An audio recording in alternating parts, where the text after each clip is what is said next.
വിളക്കുടി ഗ്രാമപഞ്ചായത്തിലെ ക്ഷേമകാര്യ സ്ഥിരം സമിതി അധ്യക്ഷൻ രാജിവെക്കണമെന്നാവശ്യപ്പെട്ടുകൊണ്ട് LDF നേതൃത്വത്തിൽ പഞ്ചായത്തിന് മുന്നിൽ പ്രതിഷേധ ധർണ സംഘടിപ്പിച്ചു. സ്റ്റാൻഡിംഗ് കമ്മിറ്റി അധ്യക്ഷനായ കോൺഗ്രസ് നേതാവ് മിനിറ്റ്സ് രേഖപ്പെടുത്തിയ ബുക്കിൽ തിരുത്തലുകളും കൂട്ടിച്ചേർക്കലുകളും വരുത്തി കൃത്രിമം കാണിച്ചുവെന്നാരോപിച്ചാണ് LDF നേതൃത്വം രാജി ആവശ്യപ്പെട്ട പ്രതിഷേധ സമരം നടത്തിയത്. അധ്യക്ഷൻ സ്ഥിരം സമിതി യോഗത്തിന്റെ മിനിറ്റ്സ് തിരുത്തിയതായി LDF പ്രതിനിധികൾ പരാതി പറയുന്നു. ഇത് സംബന്ധിച്ച ക്ഷേമകാര്യ സ്ഥിരം സമിതി അധ്യക്ഷനായ കോൺഗ്രസ് പ്രതിനിധിക്കെതിരെ LDF അംഗങ്ങൾ പഞ്ചായത്ത് സെക്രട്ടറിക്ക് പരാതിയും നൽകി. നിയമാനുസൃതമല്ലാതെ കമ്മിറ്റി ചേരുവാൻ വാട്സപ്പ് വഴി അറിയിപ്പ് നൽകുകയും നോട്ടീസ് നൽകിയ തീയതി ബുക്കിൽ തിരുത്തിയെന്നുമാണ് LDF ചൂണ്ടിക്കാട്ടുന്ന പ്രധാന ആരോപണം. സംഭവവുമായി ബന്ധപ്പെട്ട ക്ഷേമകാര്യ സ്റ്റാൻഡിംഗ് കമ്മിറ്റി ചെയർമാൻ രാജിവെക്കണമെന്നാവശ്യപ്പെട്ടാണ് പ്രതിഷേധ പരിപാടിയുമായി LDF നേതൃത്വം രംഗത്തെത്തിയത്. ഗ്രാമപഞ്ചായത്ത് ഓഫീസിന് മുന്നിൽ നടന്ന ധർണ ബ്ലോക്ക് പഞ്ചായത്ത് അംഗം C. സജീവൻ ഉദ്ഘാടനം ചെയ്തു.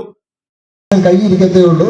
അതുകൊണ്ട് ഇതുമായി ബന്ധപ്പെട്ട് ഞങ്ങൾ നിയമ നടപടിയിലേക്ക് പോയിട്ടുണ്ട്. കുന്നിക്കോട്ട് പോലീസ് സ്റ്റേഷനിൽ ഈ സ്റ്റാൻഡിംഗ് കമ്മിറ്റി ചെയർമാനെതിരായിട്ട് പരാതി കൊടുത്തിട്ടുണ്ട്. അടുത്ത പഞ്ചായത്തിൻ്റെ ഉദ്യോഗസ്ഥന്മാർക്ക് നമ്മൾ അതുമായി ബന്ധപ്പെട്ടുള്ള DDP ഉൾപ്പെടെയുള്ള ആളുകൾക്ക് പരാതി കൊടുക്കാൻ തീരുമാനിച്ചിട്ടുണ്ട്.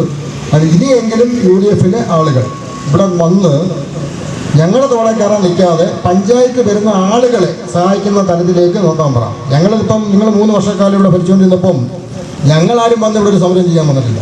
അഥവാ സമരം ചെയ്തിട്ടുണ്ടെങ്കിൽ തക്കതായ കാര്യങ്ങളുണ്ടെങ്കിൽ മാത്രമേ നമ്മൾ സമരം ചെയ്യാൻ ഈ പഞ്ചായത്ത് ഓഫീസിൽ വന്നിട്ടുള്ളൂ. അല്ലാതെ രാഷ്ട്രീയം പറഞ്ഞ് നിങ്ങൾ UDF ആണ് ഭരിക്കുന്നത്, അത് വേണ്ട എന്നുള്ള ധാരണയിൽ ചുമ്മാതെ വന്ന് സമരം ചെയ്യുന്ന ഒരു പ്രവർത്തനവും നാളിതുവരെ നമ്മൾ നടത്തിയിട്ടില്ല, ഞങ്ങളത് ഉദ്ദേശിക്കുന്നതില്ല. അതുകൊണ്ട് ഇത്തരം വല്ല വൃത്തികെട്ട ശീലങ്ങളോ മനസ്ഥിതി വേറെ എന്തെങ്കിലും ഉണ്ടെങ്കിലോ ഇതൊന്നും നടക്കാൻ പോകുന്നില്ല. ഈ പഞ്ചായത്ത് പ്രസിഡന്റ് സ്ഥാനമൊന്നും വലിയ പാടായി കിട്ടാൻ. ജനത്തിനത് ബോധ്യപ്പെട്ട് 6 മാസക്കാലം കൊണ്ട് ഇടതുപക്ഷ ജനാധിപത്യ മുന്നണി പഞ്ചായത്ത് ഭരിക്കുന്നത് എങ്ങനെയാണെന്നും 3 വർഷക്കാലം UDF ഭരിച്ചുകൊണ്ടിരുന്നത് എങ്ങനെയാണെന്നും ജനം വിലയിരുത്തിയിട്ടുണ്ട്. അത് നിങ്ങളൊന്ന് മനസ്സിലാക്കിയാൽ മാത്രം മതി. പഞ്ചായത്തിലെ പ്രവർത്തനം മുമ്പോട്ട് കൊണ്ടുപോകാൻ വേറെ ഒന്നും വേണ്ട. അതുകൊണ്ട് ഇടതുപക്ഷ അംഗങ്ങളെ അയോഗ്യനാക്കാം എന്നും പറഞ്ഞുകൊണ്ട് രാവിലെ എണീറ്റ് വലിയ വേണ്ട. അവരോടൊപ്പം നിന്ന് പ്രവർത്തിച്ചാൽ നിങ്ങൾക്ക് കൂടെ ഒരു അംഗീകാരം ജനം തരും എന്ന് മാത്രം പറഞ്ഞുകൊണ്ട് LDF parliamentary party secretary advocate B. Shamnad അധ്യക്ഷനായിരുന്നു.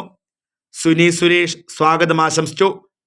നേതാക്കളായ H. റഷീദ് കുട്ടി, ഗിരീഷ് തമ്പി, A. വഹാബ്, അനീസ്, അൻവർ, Y. നാസർ, ഗ്രാമപഞ്ചായത്ത് പ്രസിഡന്റ് ശ്രീകല, അംഗങ്ങളായ Anilkumar, Leena Suresh, Vishnu, Soumya Philip, Regina Thomas, Dhanya Pradeepa, Seenath, B. Shafeekha, Irshad എന്നിവർ സംസാരിച്ചു.